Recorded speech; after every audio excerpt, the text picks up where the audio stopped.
আজকে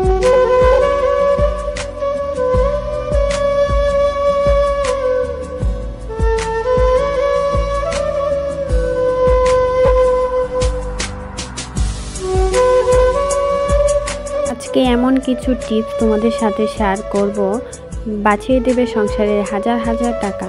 hello everyone, আসসালামু আলাইকুম। দুরন্ত ডেইলি ব্লগ চ্যানেল থেকে আমি ফারজানা নতুন দিনের নতুন আরেকটি ব্লগ ভিডিও নিয়ে চলে আসলাম। আমার ভিডিওটি যেখান থেকে দেখছেন সবাই ভালো, সুস্থ এবং নিরাপদে আছেন। আলহামদুলিল্লাহ, আপনাদের দোয়াতে আমরাও খুব ভালো আছি। এই তো প্রতিদিনের মতো আজকে আরেকটি ভিডিও শুরু করতে যাচ্ছি। আজকেও তোমাদের সাথে কোনো রান্না বান্না বা অন্য কিছু তোমাদের সাথে শেয়ার করব না, এমন কিছু টিপস শিখিয়ে দেব যা সংসারের হাজার হাজার টাকা বাঁচিয়ে দেবে। এই তো প্রথম টিপস দিয়ে শুরু করলাম। 1 চামচ হলুদ একবার ভাতের মাঝে দিয়ে দেখো আসলে কি হয়। ভাতের মাঝে তো হলুদ দেওয়া যায় না, তবে ভাতের মাড় দিয়ে কিন্তু অনেক উপকারী কাজ করা যায়। ভাতের মাড় কিন্তু আমাদের চুল বা স্কিন যাই বলো না কেন অনেক বেশি উপকারে আসে। এখানে স্কিনের জন্য একটা ফেসিয়াল বলো বা যাই বলো না কেন একটা বানিয়ে নিচ্ছিলাম। আমি কিন্তু সবসময় এটা ব্যবহার করি, তাই ভাবলাম তোমাদের সাথেও শেয়ার করি। এটা ব্যবহার করলে স্কিনের যত কালো দাগ বা ময়লা আছে সব কিন্তু নিমিষেই উঠে যায়। আমরা কিন্তু পার্লারে গিয়ে অনেক টাকা দিয়ে অনেক দাম দিয়ে কিন্তু এই ফেসিয়াল করতে হয় বা অনেক টাকা খরচ হয়ে থাকে। আমরা যদি বাসায় এভাবে করে স্কিনের জন্য বানিয়ে নিই, এতে স্কিনের জন্য কিন্তু অনেক বেশি ভালো হয়ে থাকে। একবার হলেও তোমরা এভাবে করে এই ফেসিয়ালটা করে দেখো, আশা করি অনেক বেশি উপকারে আসবে। আমি কিন্তু সবসময় স্কিনের জন্য আমি নিজে যতটুকু পারি ততটুকুই কিন্তু নিজে তৈরি করে ব্যবহার করার চেষ্টা করি। কোনো প্রকার পার্লারে গিয়ে কোনো টাকা পয়সা খরচ করি না। তারপর চলে আসি দ্বিতীয় নাম্বার টিপস। এখন যেহেতু শীতকাল বা গরমকাল যাই বলো না কেন, মাছির যন্ত্রণা কিন্তু গড়ে টিকায় যায় না। এত পরিমাণের মাছি কি বলবো, বিশেষ করে শীতকালে কিন্তু মাছিটা বেশি হয়ে থাকে, আর গরমকালেও অনেক মাছি হয়। মাছির থেকে বিরত থাকার জন্য অবশ্যই তোমরা চাইলে এই টিপসটা ফলো করতে পারো, আশা করি অনেক বেশি উপকারে আসবে। এখানে আমি একটা পেঁয়াজ নিয়েছি, তারপর ছুরি দিয়ে ভিতরের পেঁয়াজের অংশটাকে আমি ফেলে দিয়েছি। তারপর এখানে দারচিনি, লবঙ্গ আর এলাচ নিয়েছি, এগুলো পেঁয়াজের ভিতর দিয়ে দিয়েছি। এখন অল্প একটু তুলা নিয়েছি, আর তুলার উপরে সরিষার তেল দিয়ে এটাকে আগুন ধরিয়ে দেব। আর এই যে পেঁয়াজের ভিতরে যে এলাচ, দারচিনি, লবঙ্গ দিলাম, এটার ঘ্রাণেই কিন্তু সব মাছি, পোকামাকড় যা কিছুই থাকুক না কেন বাসায়, তেলাপোকা সব কিছুই কিন্তু নিমিষেই চলে যাবে শুধুমাত্র এটার ঘ্রাণে। আর এটার ঘ্রাণ এত বেশি সুন্দর, ঘরে একবার জ্বালালে সুগন্ধে কিন্তু ঘরটা ভরে যায়। এই তো আমি তুলাটা বসিয়ে তারপর আগুন জ্বালিয়ে নিলাম। দেখতে কিন্তু অনেকটাই সুন্দর লাগছিল, একদম ক্যান্ডেলের মতো দেখতে লাগে। এটা যখন ঘরের মধ্যে জ্বালাই তখন কিন্তু মনটাই অন্যরকম হয়ে যায়, খুবই ভালো লাগে আমার কাছে, তাই ভাবলাম তোমাদের সাথেও শেয়ার করি। তারপর চলে আসি পরবর্তী টিপস। দেখা যায় আমরা শিলপাটায় কিন্তু মশলা বেঁধে থাকি, আর মশলা বাটার পরে কিন্তু শিলপাটাগুলো আমরা এভাবেই ফেলে রেখে দিই। এতে করে কিন্তু পোকামাকড় বা তেলাপোকা, রাত্রে ইঁদুর এগুলো কিন্তু হাঁটাহাঁটি করে পাটাতে, তখন আমরা অল্প একটু ধুয়ে কিন্তু মশলাটা বেটে নিই। এতে করে কিন্তু অনেক বেশি স্বাস্থ্যের জন্য ক্ষতি হয়। তার জন্য আমি এখানে একটা পুরানো গেঞ্জি নিয়েছি, সেই গেঞ্জি দিয়ে সুন্দরভাবে পাটাটাকে ডেকে এটাকে রেখে দেব। এতে করে তেলাপোকা, ইঁদুর যাই বলো না কেন কোনো কিছুই কিন্তু পাটার উপরে আর উঠতে পারবে না। এতে করে কিন্তু পাটা যে নষ্ট হওয়ার সম্ভাবনা সেটাও কিন্তু থাকবে না। আমি সব সময় এভাবে করে শিলপাটা ডেকে রেখে দিই। আচ্ছা, আমি যে 2 দিন ধরে টিপস অ্যান্ড ট্রিক্সের ভিডিওগুলো দিচ্ছি তোমাদের কাছে কেমন লাগছে অবশ্যই কমেন্টে জানিও তো। তাহলে এরকম রিলেটেড যদি ভিডিও চাও তাহলে আরও অনেক ভিডিও শেয়ার করব। অবশ্যই কমেন্টে জানিও যে এরকম রিলেটিভ ভিডিও কি চাও তোমরা, তাহলে অবশ্যই জানিও। তারপর এখানে এই যে আগের দিন ভিডিওতে দেখিয়েছিলাম যে বয়ম কেটে আমি একটা জরি বানিয়েছিলাম, সেটার যে অর্ধেকটা অংশ রয়ে গেছিলো সেটা দিয়ে আজকে অন্যরকম একটা জিনিস বানিয়ে দেখাবো। এটাও কিন্তু সংসারের অনেক বেশি কাজে লাগবে। এরকম ছোট ছোট জিনিস বা ফেলে দেওয়া জিনিস দিয়ে যদি আমরা সংসারের প্রয়োজনীয় জিনিসগুলো বানিয়ে নিই, এতে করে কিন্তু আমাদের সংসারের যে খরচটা সেটা কিন্তু অনেক অংশেই কমে যায়। শুধুমাত্র ফেলে দেওয়া জিনিসগুলো ব্যবহার করে কিন্তু আমরা অনেক সংসারের খরচটা বাঁচিয়ে নিতে পারি। তারপর দেখতেই তো পেরেছো, আমি ভিডিওতে দেখিয়েছি কিভাবে এটাকে কেটে নিয়েছি। এখন এটা আমি এই যে ভর্তা বাটি, আমরা ভর্তা বাটার সময় অনেকের হাত কিন্তু জ্বালাপোড়া করে, যেমন আমার হাতও কিন্তু অনেক জ্বালাপোড়া করে। কোনো কিছু বাটতে গেলে দেখা যায় আমার হাতটা অনেক জ্বালাপোড়া করে। তখন হচ্ছে আমি এভাবে করে বোতল কেটে এভাবে করে বানিয়ে নিই। এতে করে আমার হাতে আর ভর্তাটা তুলতে হয় না, আর হাতটাও জ্বালাপোড়া করে না।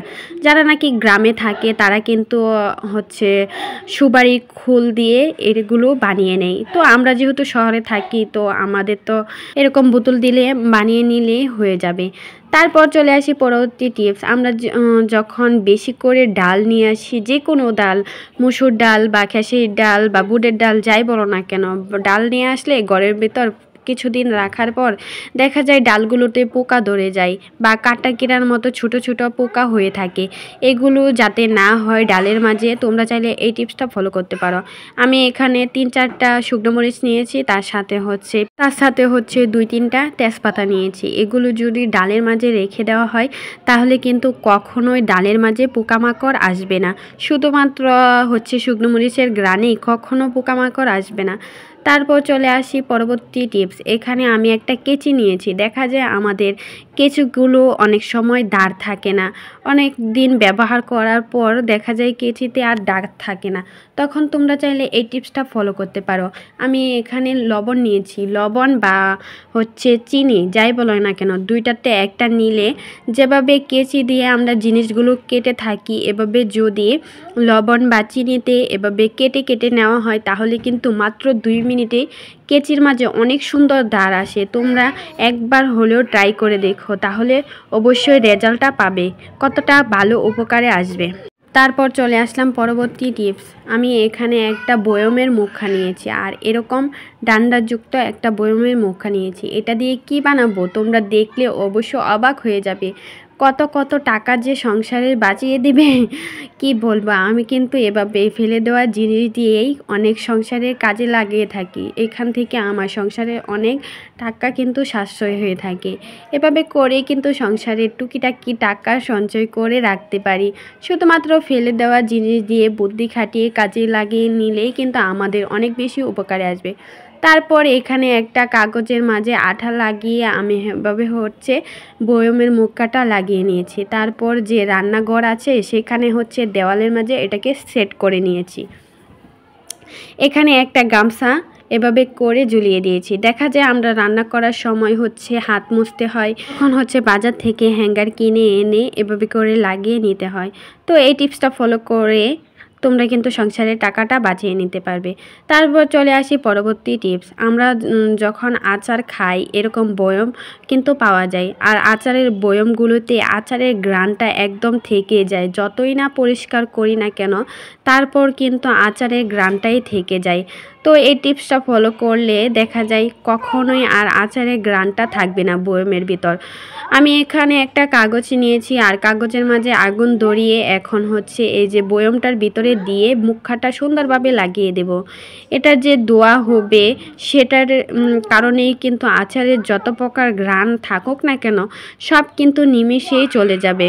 অবশ্যই বাসায় এই টিপসগুলো ফলো করে দেখো। আশা করি তোমাদের সংসারের অনেক অংশই খরচ কমে যাবে। আমার এই টিপসগুলো তোমাদের কাছে কেমন লেগেছে অবশ্যই কমেন্টে জানাতে ভুলবে না।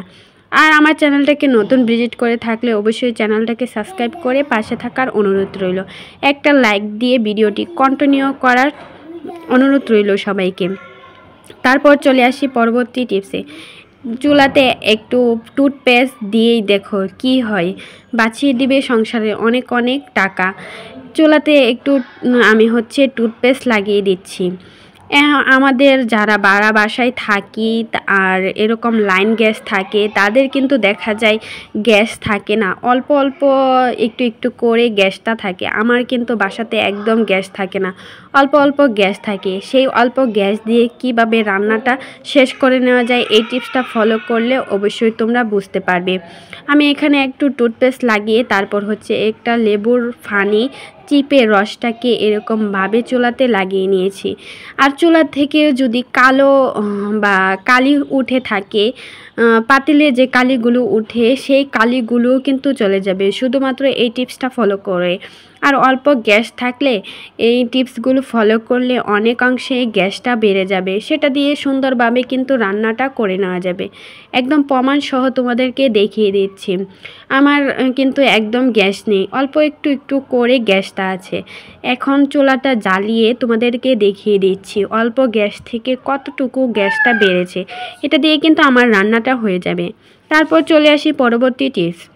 আমরা আটা বা চালের গুঁড়ি যাই বলো না কেন, চালতে গেলে দেখা যায় নিচে পড়ে একদম জায়গাটা নষ্ট হয়ে যায়, তখন বারবার মোছামুছি করতে হয় বা ঝাড়ু দিয়ে পরিষ্কার করতে হয়। এই টিপসটা ফলো করলে আর কখনোই কিন্তু এই ঝামেলাটা পড়তে হবে না। আমি এখানে একটা বাটি নিয়েছি আর তার উপর হচ্ছে চালের গুঁড়াটা বসিয়ে এভাবে হাত দিয়ে হচ্ছে ঘুরিয়ে ঘুরিয়ে করে নেব। এতে করে কিন্তু নিচে এক ফোঁটাও চালের গুঁড়া বা আটা যাই বলো না কেন, যেটাই চালো না কেন, কখনো পড়বে না। এভাবে করে অনেক বেশি সুবিধা হয়। তোমাদের যদি ছোটো চালন থাকে তাহলে তো কিন্তু আরও বেশি সুবিধা। আমার যেহেতু বড় চালন, তো আমার একটু কষ্ট হচ্ছে, তারপরও কিন্তু নিচে আর যে গুঁড়াটা পড়ার ঝামেলা সেটা কিন্তু আর আমার থাকছে না। আমার আজকের ভিডিওটি তোমাদের কাছে কেমন লেগেছে অবশ্যই কিন্তু কমেন্টে জানাতে ভুলবে না। আজকের ভিডিওটা এই পর্যন্তই ছিল। সবাই ভালো থেকো, সুস্থ থেকো। আল্লাহ হাফেজ।